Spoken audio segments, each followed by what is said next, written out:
नाम जॉन ब्रीजर है और ये एक प्रोफेशनल सेफ क्रैकर है, यानी कि ये किसी भी तिजोरी को बहुत आराम से खोल सकता है। जॉन की एक बेटी भी है जिससे जॉन बहुत प्यार करता है और वो भी अपने डैड से बहुत प्यार करती है। और जॉन ने अपनी बेटी से वादा किया होता है कि वो अब कभी भी कोई भी गलत काम नहीं करेगा, लेकिन वो एक आखिरी चोरी करना चाहता है और ये चोरी होती है $35 मिलियन के सोने की। और जिन लोगों से इन्हें ये सोना चुराना है ये इटालियन गैंगस्टर्स हैं जिन्होंने एक हफ्ते पहले इस सोने को चुराया है और इनकी एक मीटिंग होती है। इस बारे में जॉन ब्रिजर को पता है। ये मीटिंग होती है वेनिस में। जॉन अपनी एक टीम बनाकर वेनिस पहुंच जाता है। उसकी टीम में 6 लोग हैं जिसमें से एक चार्ली है जो इस पूरे प्लान का मास्टरमाइंड है। चार्ली जॉन को अपने पिता समान मानता है और बाकी के 4 लोगों में है नेस्टर जो कि कंप्यूटर एक्सपर्ट है। वो किसी भी बिल्डिंग को पूरी तरह से स्कैन करके हर एक चीज के बारे में जानकारी दे सकता है।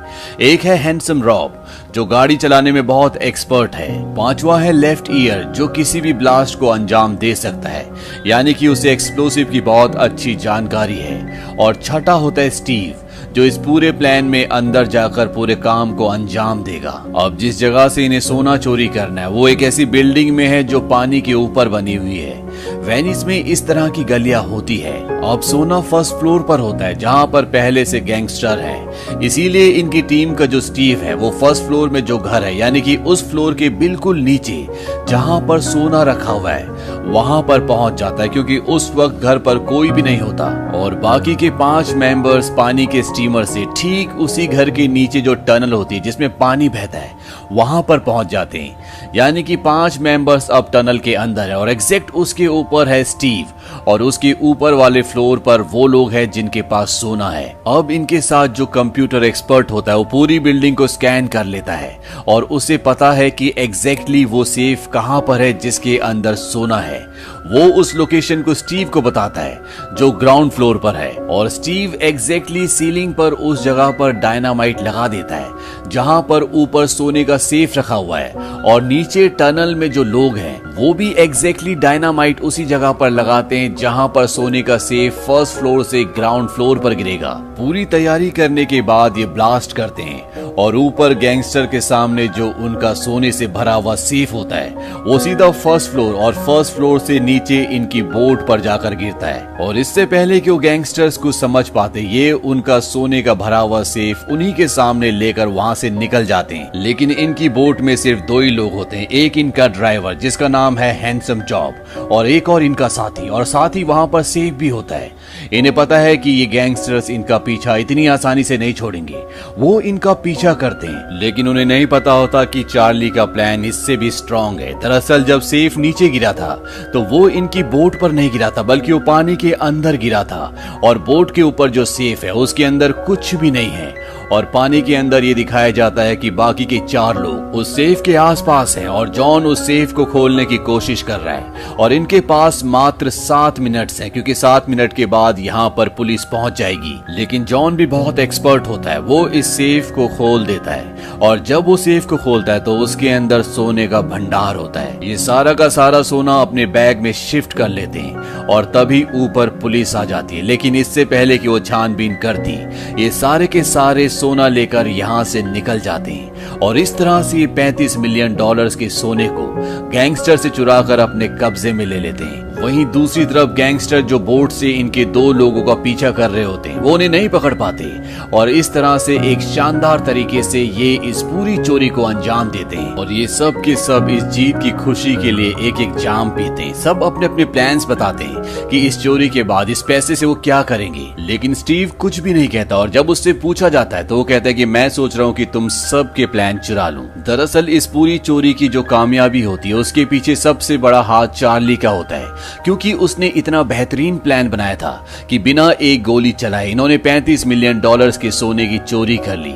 अब सब ये सोना लेकर गाड़ी से यहाँ से निकल जाते हैं और जब इनकी गाड़ी एक ब्रिज के ऊपर पहुंचती है तो ये देखते हैं कि सड़क के बीचों बीच एक गाड़ी इन्हीं की तरफ चली आ रही है और वो गाड़ी इनकी गाड़ी के आगे रुक जाती है और स्टीव जो इनके साथ होता है वो गन निकालकर ड्राइवर के सिर पर लगा देता है ताकि वो गाड़ी यहाँ से ना भगा पाए। दरअसल बाहर जितने भी लोग होते हैं सब के सब स्टीव के आदमी हैं और वो गाड़ी से सोना निकाल लेते हैं। स्टीव गाड़ी से उतरता है और जॉन जब उसे रोकने की कोशिश करता है तो वो जॉन को गोली मार देता है। और इससे पहले कि वो इन सब को मारता, रॉब जो ड्राइविंग सीट पर होता है वो गाड़ी को आगे बढ़ाता है, लेकिन इनके सामने गाड़ी होती है, इसीलिए इनकी गाड़ी ब्रिज से नीचे पानी में गिर जाती है।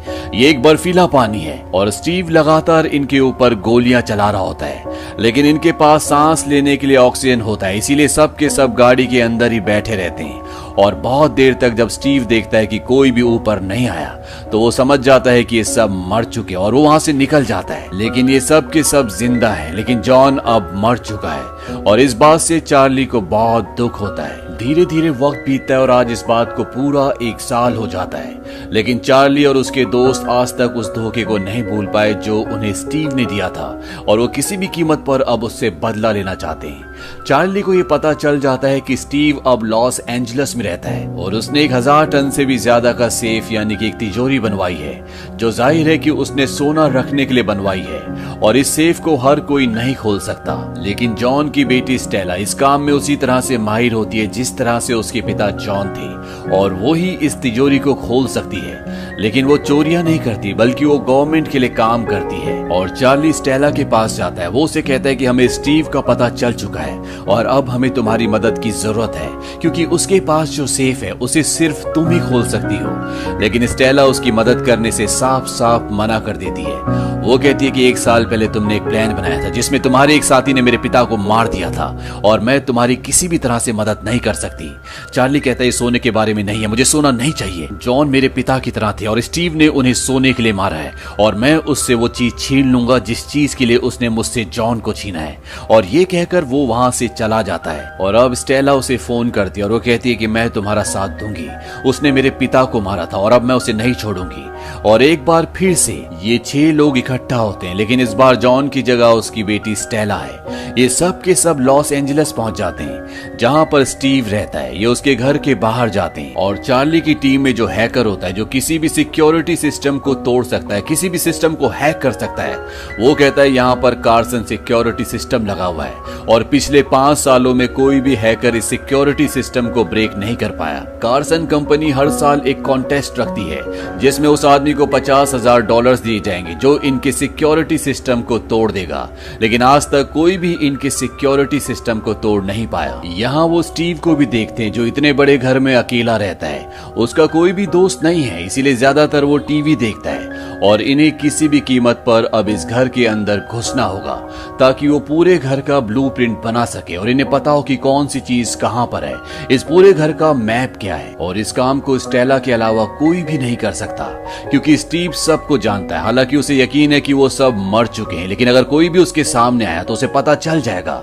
कि ये अभी भी जिंदा है। इसीलिए एक प्लान बनाते हैं, ये स्टीव के घर का केबल कनेक्शन हटा देते हैं और जब स्टीव कंप्लेन करता है तो वहां पर उस लड़की की जगह जिसे यहां पर पहुंचना चाहिए, जो कि उस केबल कंपनी में काम करती है जहां पर स्टीव ने कंप्लेन की है, उसकी जगह यहां पर स्टेला पहुंच जाती है। स्टेला की बॉडी में कैमरा भी होता है और ये उसके घर की सारी फुटेज रिकॉर्ड कर रहे होते हैं और यहाँ पर ये सब के सब ये देखते हैं कि जो भी उनके सपने होते हैं वो सारे स्टीव ने चुरा लिए होते हैं, जैसा कि स्टीव ने चोरी के बाद कहा था।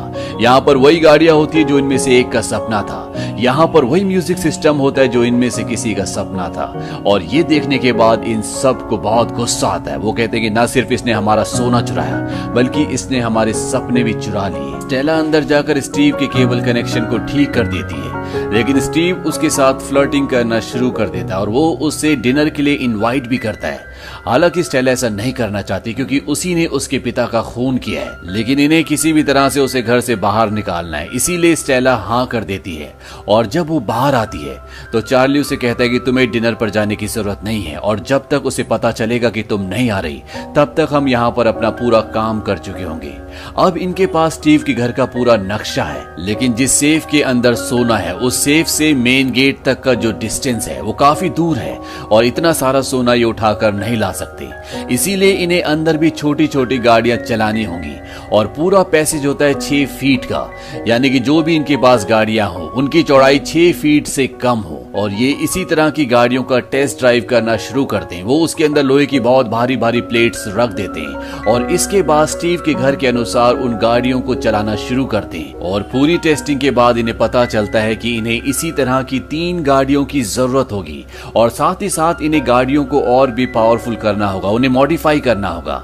इसीलिए रॉब, जो इनकी टीम में सबसे बेस्ट ड्राइवर है, वो एक आदमी को लेकर आता है और वो कहता है कि ये इन गाड़ियों को जैसा हम चाहते हैं वैसा बना देगा। अब एक तरफ इनकी गाड़ियों का काम शुरू हो जाता है, दूसरी तरफ इनकी टीम में जो हैकर होता है वो शहर के सारे सिग्नल सिस्टम को हैक कर लेता है, यानी कि वो जब चाहे किसी भी लाइट को ग्रीन और किसी भी लाइट को रेड कर सकता है। और उसे ऐसा इसलिए करना पड़ता है कि स्टीव के घर से रेलवे स्टेशन का जो सफर होता है उसकी दूरी इतनी नहीं होती, लेकिन इस रोड पर बहुत ज्यादा ट्रैफिक होता है और इन्हें यहाँ से जल्द निकलना होगा। इसीलिए इन्हें पूरी रोड पर सारे सिग्नल्स पर कंट्रोल चाहिए।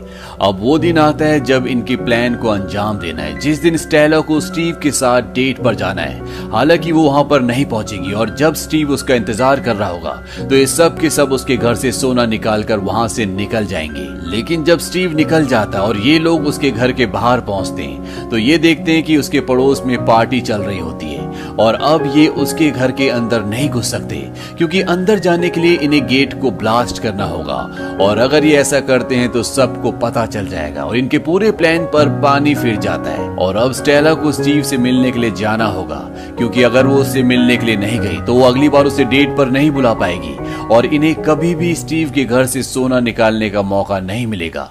स्टेला वहां पर पहुंच जाती है और स्टीव के साथ कुछ वक्त बिताने के बाद स्टेला घर जाने के लिए कहती है। स्टीव कहता है, हमने इतनी अच्छी शाम साथ बिताई, क्या तुम्हें मेरी अच्छाई पर विश्वास नहीं? स्टेला कहती है, मुझे तुम्हारी अच्छाई पर तो विश्वास है, लेकिन इंसान के अंदर के जानवर पर नहीं। और ये बात सुनकर स्टीव समझ जाता है कि ये जॉन की बेटी है, क्योंकि जॉन हमेशा यही बात किया करता था। और वो स्टेला का हाथ पकड़ लेता है। वो पूछता है कि बताओ तुम्हारे साथ कौन कौन है। और तभी यहाँ पर चार्ली और उसके सभी साथी आ जाते हैं जिन्हें स्टीव ने धोखा दिया था।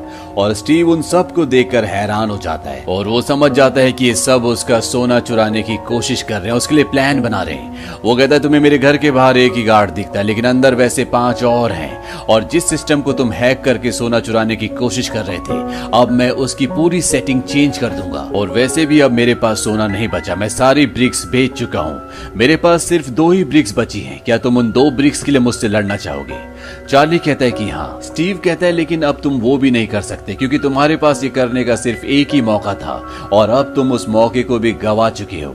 और ये सुनने के बाद चार्ली स्टीव के मुंह पर एक जोरदार पंच मारता है, जिससे वो जमीन पर गिर जाता है। और इसके बाद ये सब यहाँ से निकल जाते हैं। ये सब उदास है क्योंकि इनका पूरा प्लान चौपट हो चुका है। और इनके साथ जो हैकर होता है वो इन सब को बताता है कि मैंने अभी अभी स्टीव के गार्ड की बात फोन पर सुनी है।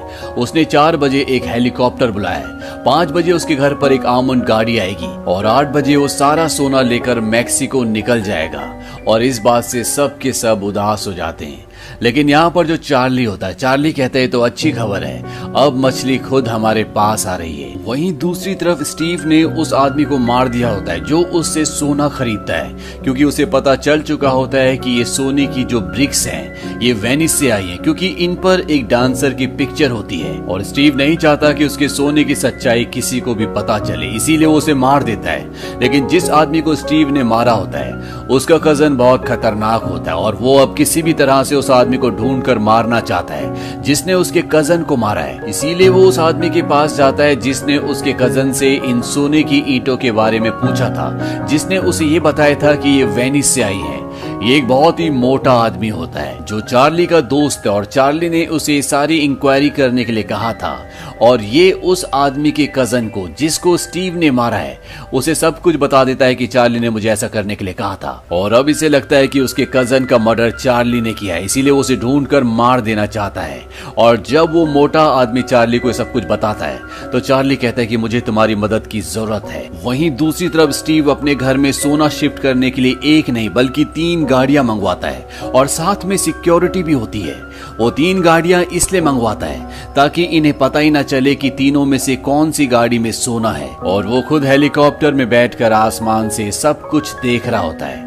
अब स्टीव के घर से 3 गाड़ियां निकलती है और सब कंफ्यूज्ड हैं कि कौन सी गाड़ी में सोना है। लेकिन जब ये टायर्स का प्रेशर चेक करते हैं तो पहली गाड़ी का प्रेशर होता है 20.2, दूसरी का 20.4 और तीसरी गाड़ी का प्रेशर होता है 16.7। यानी कि इस गाड़ी में सबसे ज्यादा वजन है और ये समझ जाते हैं कि इसी गाड़ी में सोना रखा हुआ है। इस गाड़ी का नंबर होता है 128 और इन्हें इस गाड़ी को एक खास स्पॉट पर ले जाना है जहां पर ये पूरी प्लानिंग को अंजाम देंगे, क्योंकि पूरे शहर के ट्रैफिक लाइट का कंट्रोल इनके पास है। इसीलिए चारों तरफ ये जाम लगवा देते हैं और ठीक उसी तरफ रास्ता खोलते हैं जिस तरफ ये 128 नंबर ट्रक को लेकर जाना चाहते हैं। वहीं चार्ली और उसके साथी तीनों गाड़ियों को लेकर मेट्रो टनल के अंदर पहुंच जाते हैं और ये मेट्रो के भी सभी सिग्नल जाम कर देते हैं ताकि कोई भी मेट्रो आ या जा ना सके। और अब जिस ट्रक के अंदर सोना है, जब वो उस स्पॉट पर पहुंच जाता है जहां पर ये उसे पहुंचाना चाहते थे, तो उसके चारों तरफ चिंगारियां उठनी शुरू हो जाती है और वो पूरी की पूरी सड़क जमीन के अंदर धंस जाती है और वो गाड़ी मेट्रो टनल के अंदर पहुंच जाती है जहां पर चार्ली, स्टेला और उसके साथी उस गाड़ी का इंतजार कर रहे होते हैं। और ऊपर से स्टीव ये देखता रह जाता है कि उसका ट्रक कहां गायब हो गया। और अब स्टेला ट्रक के अंदर उस सेफ को देखती है जिसके अंदर सोना है। वो कहती है कि उसने सेफ को बदल दिया। दरअसल स्टेला ने जिस सेफ को खोलने की प्रैक्टिस की थी वो ये नहीं होता, बल्कि ये उससे भी मजबूत होता है। वो बताती है कि इसके अंदर कांच की एक शीट लगी हुई है और अगर वो टूट गई तो ये सेफ हमेशा के लिए जाम हो जाएगा, फिर ये कभी भी नहीं खुल पाएगा। लेकिन स्टेला उसे खोल देती है और इसके बाद ये सारा का सारा सोना अपनी तीनों गाड़ियों में लोड करके वहां से निकल जाते हैं। यहाँ पर पुलिस और स्टीव के लोग अभी तक इसलिए नहीं पहुंचे होते क्योंकि पूरे शहर का ट्रैफिक जैम होता है और अब ये सब यहाँ से निकल चुके हैं। और जब ये टनल से बाहर निकलते तो स्टीव हेलीकॉप्टर से इनका पीछा करना शुरू कर देता है, लेकिन ये उसे चकमा देकर तीनों की तीनों गाड़ियों को ट्रेन के लगेज में डाल देते हैं जहां पर इन्हें यहाँ से इन गाड़ियों को सोने के साथ कहीं और ले जाना है। और जब तक स्टीव वहां पर पहुंचता है वो दरवाजा बंद हो चुका होता है, लेकिन जो दरवाजा बंद करता है स्टीव उसे कहता है कि मैं तुम्हें $5000 दूंगा, मुझे अंदर जाने दो। दरअसल ये भी चार्ली का वही आदमी होता है जिसने तीनों गाड़ियों को मॉडिफाई किया है। और जैसे ही वो दरवाजा खोलता है स्टीव के सामने चार्ली होता है। चार्ली उसे कहता है कि तुमने प्लान बहुत अच्छा बनाया था, एक की जगह 3 ट्रक्स और तुमने सेफ भी बदल दिया और ऊपर हेलीकॉप्टर से तुम उन पर नजर रख रहे थे, लेकिन अब सारा सोना मेरे पास है। स्टीव उस पर गन तान देता है। वो कहता है मेरे पास गन है, मेरा सारा सोना वापस करो। लेकिन तभी पीछे से उस आदमी का कजन आ जाता है जिसे स्टीव ने मारा था और उसके आदमी स्टीव को गन पॉइंट पे लेकर उसकी गन छीन लेते हैं। स्टीव कहता है कि तुम कौन हो? वो कहता है मैं वही हूँ जिसके भाई को तुमने मार दिया था। वो कहता है वो मेरे आने से पहले ही मर चुका था, तुम मेरे साथ सौदा कर लो, यहाँ पर बहुत सारा सोना है। वो आदमी कहता है मैं पहले ही सौदा कर चुका हूँ। और तभी चार्ली उसे सोने से भरा हुआ एक बैग देता है और अब चार्ली के बाकी साथी भी यहाँ पर आ जाते हैं और स्टेला स्टीव के मुंह पर एक जोरदार पंच मारती है क्योंकि उसके पिता का खून उसने किया था।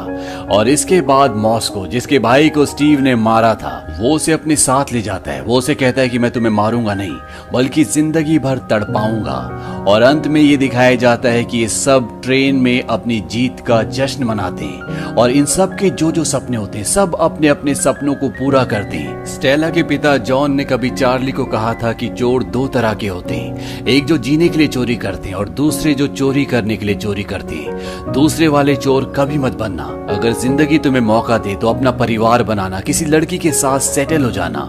जॉन को चार्ली अपना पिता मानता था और उसने उनकी ये सलाह मान ली है, इसीलिए वो उन्हीं की बेटी स्टेला के साथ वेनिस की गलियों में घूम रहा होता है जिससे वो प्यार करता है। यानी कि अब ये दोनों एक साथ हैं।